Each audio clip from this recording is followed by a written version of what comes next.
Well, good evening, everybody. Captain Namco here. Um, as you can see, I got two claw machines turned on in the background. We're probably going to stream here in a little bit. Over the years, I've been, ever since I was a kid, basically, I have been fascinated with the sport of bowling. I mean, I guess I could say I've always been a bowling enthusiast. Just because, bowling has always ran in my family.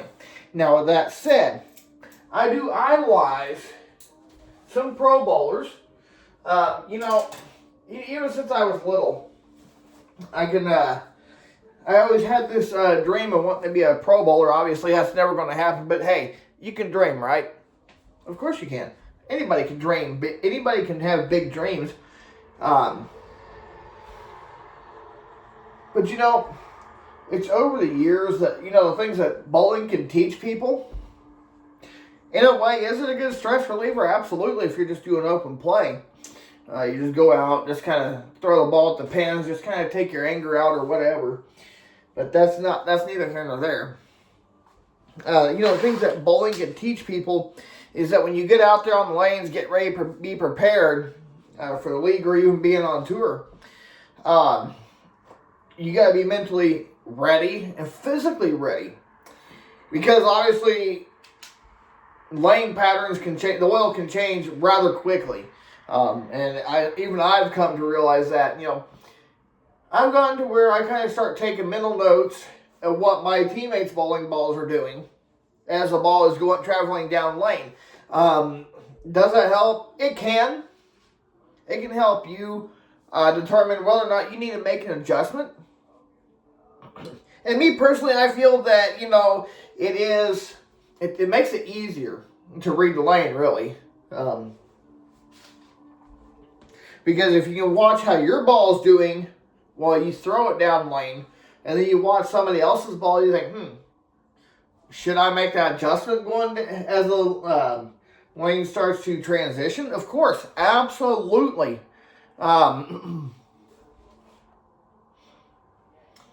Don't ever be afraid to make that change, make that adjustment.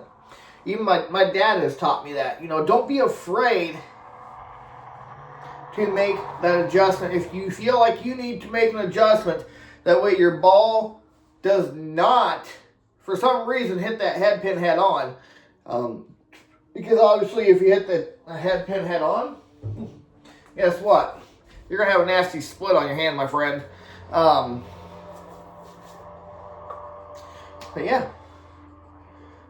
Another thing is with bowling, there are various kinds of pins. There's anywhere from these bad boys right here, the wood pins.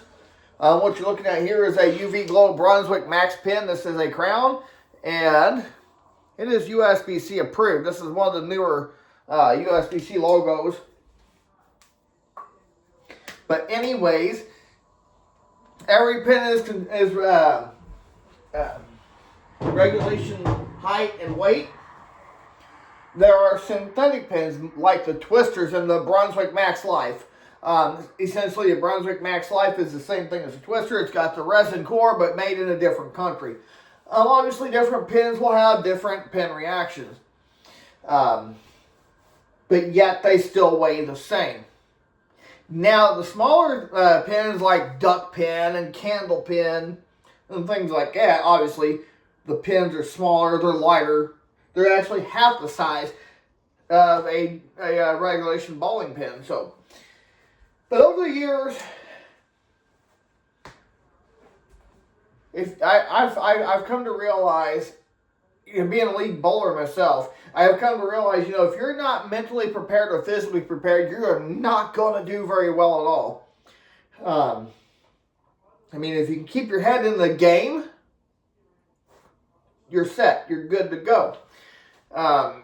If you feel like, hey, you're doing you threw a bad shot, what I like to do, I like to go off in a different room and kind of give myself a little pep talk to get my head back in the game. Sometimes it helps and sometimes it breaks me. And sometimes people may feel, hey, give yourself a little pep talk. It may help you and it may not. Now, There will be times where you'll just be completely lost. It don't matter what you do. I have been there, done that. Even the pro bowlers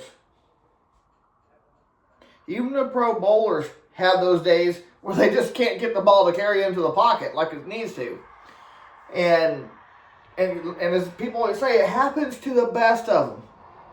It ain't just the amateur league bowlers either. Just don't think, oh, maybe it's my fault, maybe it's something else, maybe it's this, maybe it's that. Not necessarily. Sometimes a ball can become what they call dead. Essentially what that means is, over time, oil built up from previous seasons can build up, and it will actually stop or reduce your ball reaction down lane. And the only way you can correct that is get all that old oil baked out. And don't do that on your own, just thinking you're going to be able to do it. Don't do it. Have a pro shop do it.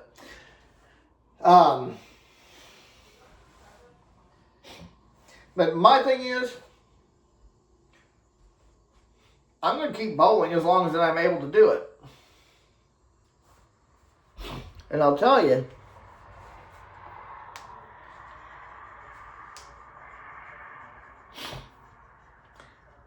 I have family who bowled in the league back in the day, and my dad still does it. But of course, he's out on an injury right now, but that's neither here nor there. I had family back in the day who did bowling. And I'm going to tell you, I fully intend to carry on in my family's footsteps. I don't care how bad I do, or how bad I may look into some people's eyes, because I don't bowl as well as they do. I'm not that guy that carries, I don't carry that 200 average like some people may think I should. Maybe one day it's in my playing cards. I doubt it, because I am getting older, so would it be nice? Absolutely.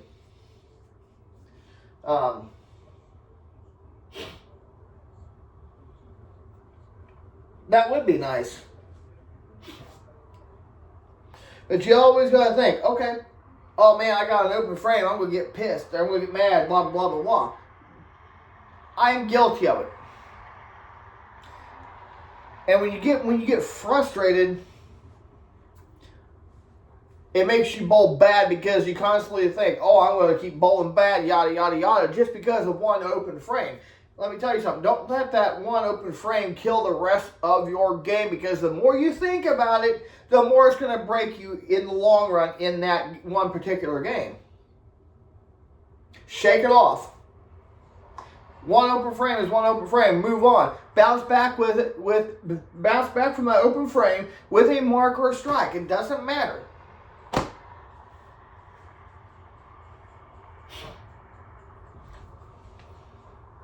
Because we know that if we hold it above our heads, it's going to affect our game. Now, I do idolize some pro bowlers, even the people I used to watch when I was a kid, who now bowl on the senior tour. Growing up, I always watched the PWBA and the PBA tour. And yeah, there's a lot of pro bowlers I'd like to meet in my lifetime. I just don't see it happening, though. You know, it would be great. Yeah. You know what my thing is? It'd be cool to have some pro bowlers pop in to come surprise me. That would be cool. I guess that's always been a thing of mine, I guess. Would it be cool? Absolutely. It would be amazing. But you know, it doesn't happen that way, unfortunately, as much as we would like it to.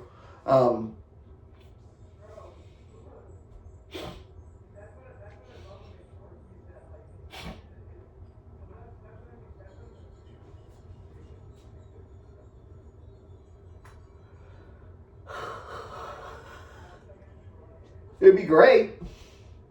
I mean, because people like the ones I watched growing up, Pete Weber, Chris Barnes, Parker Bowden III, Walter Ray Williams Jr. And that's just a few on the men's tour. Now you've got new guys like E.J. Tackett, Kyle Treep, Jesper Svensson, Jason Belmonte, Anthony Simonson. You know, I've become a fan of them guys as well. I mean, you got different styles today in the bowling world. You know, people just use one hand, and you got two-handed bowlers. And people might think, does the two-handed bowlers maybe have an advantage? It just depends on how you look at it. But they may have an advantage that some of us average bowlers that bowl with just one hand may not have that advantage.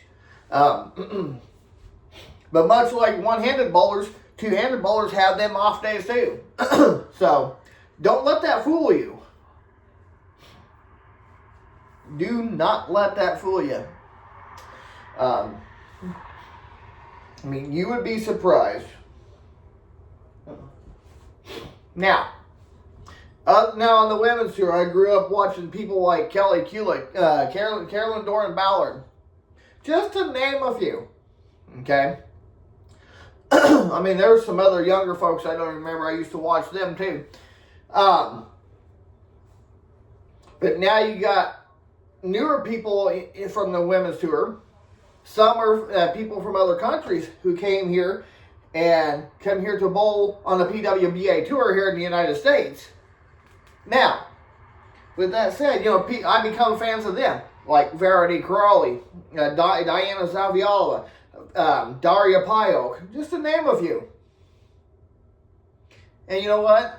Anytime I could watch a clip of them people bowling, I root them on. I'm not going to lie, I root them on. But you know, and another thing is with bowling. Bowling is also timing and a mindset. If your mind is not in the game, it's probably going to throw your timing off well too, I believe. So I feel like anyway. But if your timing is off, you're going to be in a lot of trouble. You're not going to bowl well. Let me tell you, we're all guilty of it at some point, are we not? Of course. I'm guilty of it. I have a habit of rushing the foul line at times. And there is times where I'm ready to throw the ball before I am ready to slide at the foul line. Now, that just means the tempo is off. Essentially, you have to figure out what you got to do to be able to correct it. You just simply tell yourself when you step up on that approach, take your time. Don't rush it. Let that ball work. Don't be afraid to let the ball do the work as soon as it is off your hand. Because once it's off your hand, it's out of your control. It's simple as that.